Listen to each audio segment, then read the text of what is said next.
So here we have the Ford Galaxy on a 66 plate. I'm going to start off by showing you around the outside of the car, and then we'll hop in and run through some controls on the inside. But from the outside, you can see it's a 5-door car with alloy wheels and tinted windows. Let's start off inside the boot and then work our way around the rest of the car from there. So as we approach the back of the car, you can see we have reversing sensors. Plenty of boot space. At the moment, all 7 seats are in place. Let me show you what it's like with the 2 rear ones folded down. As you can see, you get loads of extra space when you do that.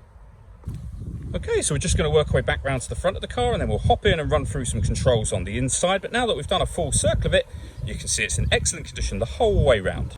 Just briefly before we climb in, I think it's what we're seeing the interior from this exterior point of view. You get full leather seats. There's plenty to run through on the dashboard, so let's hop in and we'll do that right now. Okay, now they're inside the car, we're going to start with the dials. On the left-hand side, we have the rev counter, and on the right-hand side, the speedometer. In the middle, you can see the total miles for this car, which is 6,885. Above that, we have a digital readout for the speedometer. Now you can change the information displayed here and here using controls on the steering wheel. So first of all, in that middle section, you can have the speed, which you've just seen, entertainment, so whatever you're listening to, your navigation, or your phone.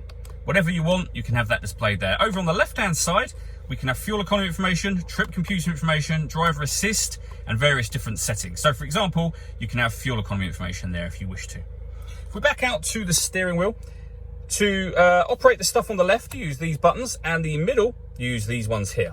Beneath that, we have stereo and phone controls, and over on the left-hand side, cruise control and speed limiter. Over in the center, we have the touchscreen for the car. This is where, amongst other things, you can pair your phone.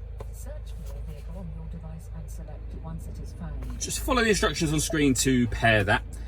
When it comes to music, we have got AM, FM and DAB radio. We have a CD player, Bluetooth audio, so you can stream your music wirelessly. Plus this car has got 2 separate USB inputs, so you can plug devices into those as well.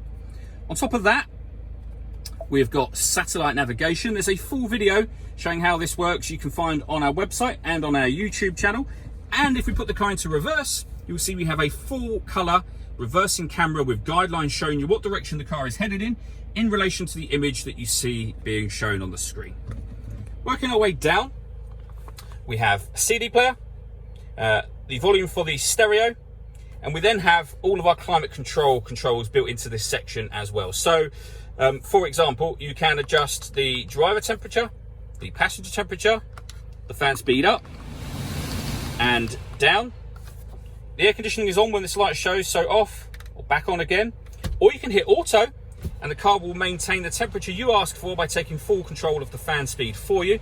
You can override it by readjusting the fans. We have a proper heated front screen just there.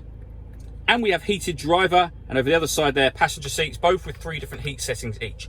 All adjustments that you make show on the screen. So driver temperature, fan speed, passenger temperature, they all show up on there. We have this little storage area that opens up to reveal a 12-volt charging socket and the 2 USB inputs that we've mentioned already. We have a 6-speed manual gearbox, electronic handbrake. This button turns on and off the parking sensors. This one turns off the stop and start. So this car is designed to cut out when it's stationary in traffic to save you fuel. That system is now turned off. And this last button is for the autonomous parking.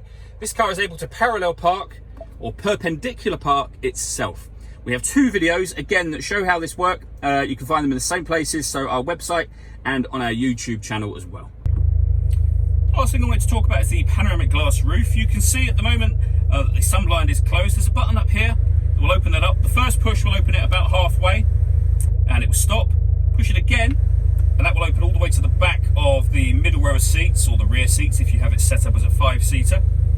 You can leave it like that, and obviously that lets in a huge amount of light, or you can open this front section. This is actually a tilt and slide sunroof, and you can have obviously all this air in as well if you wish to. All that leaves me to say is thank you for taking the time to watch this video. If you'd like to come and see the car in person and have a test drive, please feel free to call any of our MJA sites. We'd love to hear from you soon.